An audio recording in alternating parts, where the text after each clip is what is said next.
নমস্কার বন্ধুরা, রূপা simple and daily লাইফে আপনাদের সবাইকে অনেক অনেক স্বাগত।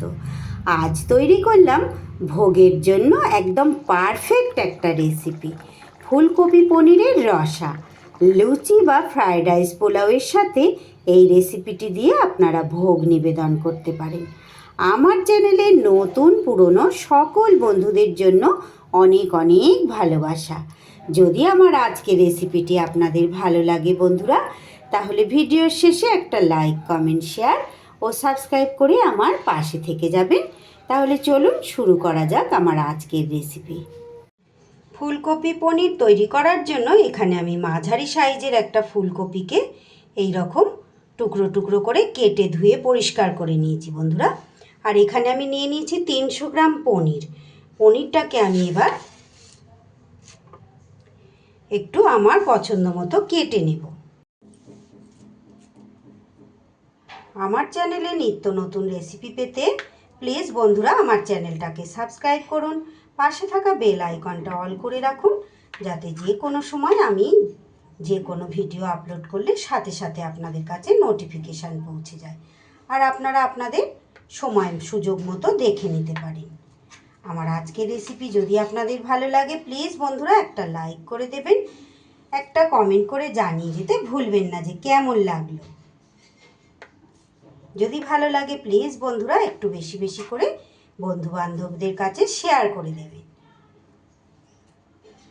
পনিরের তো অনেক রকমেরই রেসিপি খেয়েছেন, আর আমার চ্যানেলেও পনিরের অনেক রকম রেসিপি দেয়া আছে, তবে এইটা একটু অন্য রকম, অন্য স্বাদের। এই সময় তো বাজারে প্রচুর ফুলকপি পাওয়াও যাচ্ছে, আর একটু অকেশান পারপাস মানে কোনো অনুষ্ঠান থাকলে, কোনো পুজোর সময় হলে এই ধরনের একটু রেসিপি খেতে কিন্তু আমাদের ভালো লাগে, বা অন্য যে কোনো নিরামিষ দিনে কিন্তু আপনারা এই ফুলকপি পনিরটা বানিয়ে নিতে পারেন। এইভাবে আমি একটু চৌকো চৌকো করে এইভাবে মাঝারি সাইজ করে কেটে নিলাম। আপনারা আপনাদের পছন্দ মতো, পছন্দ অনুযায়ী মানে সাইজের কেটে নেবেন। আমার পনিরটা কাটা হয়ে গেল। এবার গ্যাসে আমি একটা কড়াই বসিয়ে দিয়েছি। কড়াইতে দিয়ে দিচ্ছি অল্প পরিমাণ জল। এবার এই জলের মধ্যে ফুলকপিগুলো আমি একটু গরম জলের মধ্যে জাস্ট একটু জলটা ভালো করে গরম হয়ে গেলেই হয়ে যাবে। এর ভেতরে যেহেতু পোকা থাকে, ফুলকপি মানেই কিন্তু পোকা থাকার চান্স থাকে, তাই একটু পোকাটাও যাতে বেরিয়ে যায়। আর ফুলকপিটা এখন অসময়ের ফুলকপি তো একটু নরমও হয়ে যাবে। সেই সাথে দিয়ে দিচ্ছি সামান্য নুন আর সামান্য হলুদ গুঁড়ো। একটু নাড়িয়ে দিয়ে আমি 2 মিনিটের জন্য চাপা দিয়ে এটাকে একটু ভাপ দিয়ে নেব। 2 মিনিটের জন্য এগুলো কিন্তু আমার ফুলকপিটা ভাপ দেওয়া হয়ে গেছে। এবার আমি এগুলো তুলে নেব। ফুলকপি তুলে নিয়ে আবারও আমি কড়াইটা পরিষ্কার করে বসিয়ে দিয়েছি। কড়াইয়ের মধ্যে আমি দিয়ে দিয়েছি কিছুটা রাইস ব্র্যান অয়েল। তেল ভালো করে গরম হয়ে গেলে আমি পনিরগুলোকে ভেজে নেব। অর্ধেকটা পনির আমি দিয়েছি। পনিরগুলো কিন্তু খুব হালকা করে ভেজে নিতে হবে, এগুলো একদমই ডিপ ফ্রাই করা যাবে না। খুব অল্প সময় একটু নাড়াচাড়া করে এগুলো কিন্তু আমি তুলে নেব।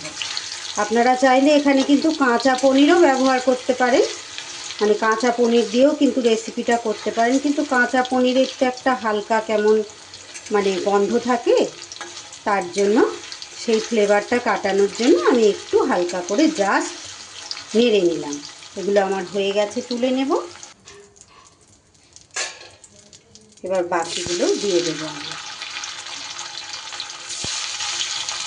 একবার এইভাবে তৈরি করে খেয়ে দেখবেন বন্ধুরা, ভীষণ, পনির মানেই লোভনীয়। পনিরকে যেভাবেই তৈরি করি না কেন দারুণ হয় খেতে, তবে একটু তো ঘুরিয়ে ফিরিয়ে অন্যরকম করে তৈরি করতে হয়, তাই এইভাবে করছি। আপনারা চাইলে কিন্তু এটা পুজোর ভোগে এইভাবে তৈরি করে দিতে পারেন, যে কোনো পুজোর ভোগে। সামনেই আসছে লক্ষ্মী পুজো, তারপরে আছে কালী পুজো, পুজোর ভোগে কিন্তু এইভাবে তৈরি করে দিতে পারেন। ভীষণ সুন্দর একটা রেসিপি। ভোগে দেওয়ার একদম উপযুক্ত। এটা আপনারা যেমন খিচুড়ি ভোগেও দিতে পারবেন, আর ফ্রায়েড রাইস পোলাওয়ের সাথে তো ভীষণ সুন্দর হবে। আর বাড়িতেও আপনারা এইভাবে কিন্তু তৈরি করতে পারেন, মানে বাড়িতে খাবার জন্য রুটি, পরোটা, ফ্রায়েড রাইস, পোলাও সব কিছু আইটেমের সাথেই কিন্তু এটা ভালো লাগবে। আমার রেসিপি যদি ভালো লাগে প্লিজ বন্ধুরা একটা লাইক করে ভিডিওটা কন্টিনিউ করবেন। ভিডিওর শেষে একটা কমেন্ট করে জানিয়ে যেতে ভুলবেন না যে কেমন লাগলো আজকের রেসিপি। এবার এগুলো আমার হয়ে গেছে, এগুলোও তুলে নেব। ভাজার তেলেই আমি ফুলকপিগুলো ভেজে নেব।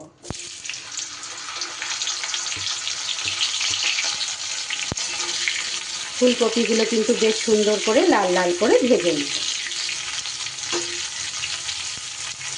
এই সময় অসময়ে ফুলকপি খেতে কিন্তু বেশ ভালো লাগে বন্ধুরা। শীতকালের সবজি হলেও অফ সিজনে এক আধ দিন মাঝে মধ্যে বেশ ভালোই লাগে, তবে এই সময়টা প্রচুর কিন্তু ফুলকপি উঠেছে। ফুলকপি আমার সুন্দর করে ভাজা হয়ে গেছে বন্ধুরা। এবার আমি ফুলকপিগুলোও তুলে নেব।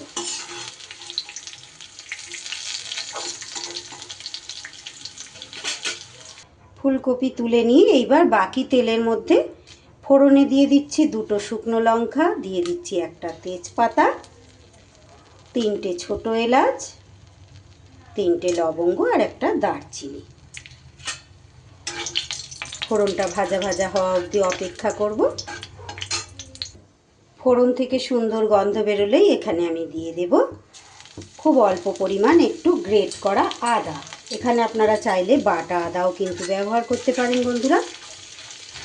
আদাটা থেকে সুন্দর একটা ফ্লেভার আসলে এইবার দিয়ে দেব আমি একটা টমেটো। এখানে আমি আগে থেকে অফ ক্যামেরায় পেস্ট করে রেখেছিলাম, দিয়ে দিলাম সেই টমেটোটা। টমেটোর মধ্যে কিন্তু অনেকটাই জল থাকে, তাই টমেটোটা কষা হতে হতে আমি একটা মশলার পেস্ট তৈরি করে নেব। মিক্সির বাটিতে নিয়ে নিচ্ছি 1 চামচ পোস্ত, নিয়ে নিচ্ছি 1 চামচ সাদা তিল, আর নিয়ে নেব এখানে 8-10টা গোটা কাজু। আমি এখানে তিলটা নিলাম বন্ধুরা। তিলের পরিবর্তে আপনাদের কাছে যদি চাল মগজ থাকে তাহলে তিল না নিয়ে চাল মগজও নিতে পারেন। এটা আমি শুকনো অবস্থায় গুঁড়ো করে নিয়েছি। এইবার এর উপরে দিয়ে দিচ্ছি আমি আমার স্বাদ অনুযায়ী 3-4টে কাঁচা লঙ্কা, দিয়ে দিচ্ছি 2 টেবিল চামচ দই, টক দই দিয়ে দিলাম 2.5 চামচের মতো। এবার এর মধ্যে অল্প পরিমাণ জল দিয়ে একটা মিহি পেস্ট আমি তৈরি করে নেব। এদিকে টমেটোটাও কিন্তু আমার বেশ ভালোই কষানো হয়ে এসেছে, আদা আর টমেটো। এইবার এর ওপরে কিছু গুঁড়ো মশলা আমি অ্যাড করে দিচ্ছি। দিয়ে দিলাম পরিমাণ মতো হলুদ গুঁড়ো, আর 1 চা চামচ ধনের গুঁড়ো, আর 1 চা চামচের একটু কম কাশ্মীরি লঙ্কার গুঁড়ো। এটা কালার হওয়ার জন্য দিচ্ছি বন্ধুরা, এটা পুরোপুরি অপশনাল, আপনারা চাইলে এটা স্কিপ করতে পারেন। আস্তে আস্তে মশলা থেকে তেল ছাড়া শুরু করে দিয়েছে। এইবার আমি এর মধ্যে দিয়ে দিচ্ছি খুব সামান্য পরিমাণ একটু চিনি। চিনিটা এই সময় দিলে বেশ সুন্দর একটা কালার হবে। আর পনির মানে তো একটু মিষ্টি মিষ্টি ভাব খেতে ভালো লাগে, চাইলে এখানে চিনিটাও আপনারা স্কিপ করতে পারেন। আর দিয়ে দেব পরিমাণ মতো নুন। একটু ভালো করে কষিয়ে নেব। মিক্সির বাটি ধোয়া জল খুব সামান্য আমি একটু অ্যাড করে দিলাম মশলাটা ভালো করে কষানোর জন্য।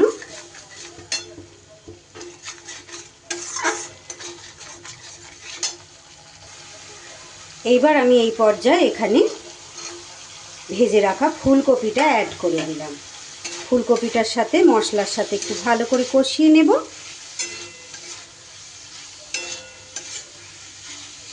গ্যাসটা কিন্তু কমিয়ে কমিয়ে মাঝারি আঁচে, মাঝারি টু স্লো আঁচে, লো আঁচে এটাকে কিন্তু করে নিতে হবে বন্ধুরা। এইবার আমি যে কাজু, তিল আর কাঁচা লঙ্কার পেস্টটা করলাম, পোস্ত, সেটা এবার দিয়ে দেব।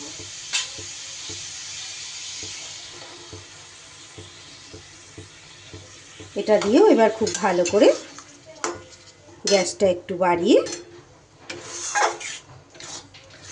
কারণ এর মধ্যে টক দই দেওয়া আছে, দেওয়ার সময় অবশ্যই গ্যাস কমিয়ে রাখতে হবে। এবার ভালো করে কষিয়ে নেব। ফুলকপি আমার আগে থেকে ভাপানো আছে, তার উপরে আবার ভাজার সময়ও কিন্তু ফুলকপি পুরোপুরি আমার সিদ্ধ হয়ে গেছে, তাই ফুলকপি সিদ্ধ করার কিন্তু কোনো ব্যাপার নেই। একটু ভালো করে কষিয়ে নিতে হবে। একটু আঁচ কমিয়ে দিয়ে দেখুন বন্ধুরা, সুন্দর করে ফুলকপির সাথে মশলা কিন্তু আমার কষা হয়ে গেছে। একদম সুন্দর একটা কালারও এসে গেছে আর তেলও ছেড়ে দিয়েছে। আর এরই ওপরে এবার আমি ভেজে রাখা পনিরটাও দিয়ে দিলাম।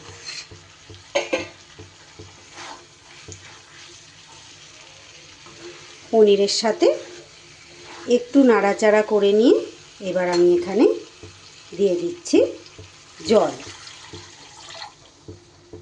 কারণ খুব বেশি সময় আমাকে আর কুক করতে হবে না।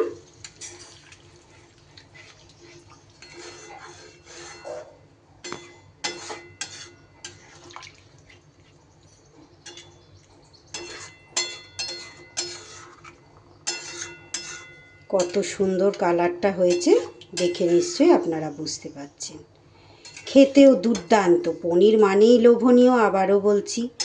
আর এইভাবে যদি রেসিপি তৈরি করা যায় সেটা তো লোভনীয় হবেই। এই সময় অবশ্যই নুনটা একটু চেক করে নিতে হবে। ঢাকা দিয়ে আমি 2 মিনিটের জন্য ফুটতে দেব। 3 মিনিটের মতো বন্ধুরা আমি ঢাকা চাপা দিয়ে ভালো করে এটা কুক করে নিয়েছি।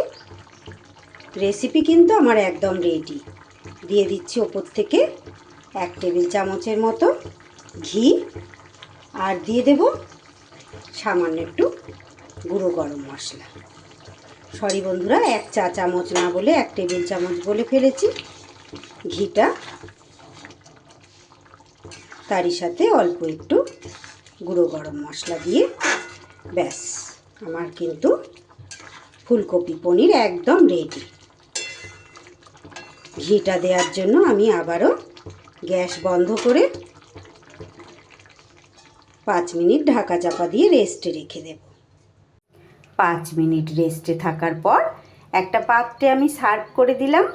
আমার তৈরি হয়ে গেল ভোগের জন্য ফুলকপি পনিরের রসা। আজকের রেসিপি যদি আপনাদের ভালো লাগে প্লিজ বন্ধুরা একটা লাইক, কমেন্ট, শেয়ার ও সাবস্ক্রাইব করে আমার পাশে থাকবেন। সবাই খুব ভালো থাকবেন, সুস্থ থাকবেন। আবারও ফিরে আসছি আগামী দিন এমনই কোনো নতুন রেসিপির সাথে। আপনাদের অসংখ্য অসংখ্য ধন্যবাদ।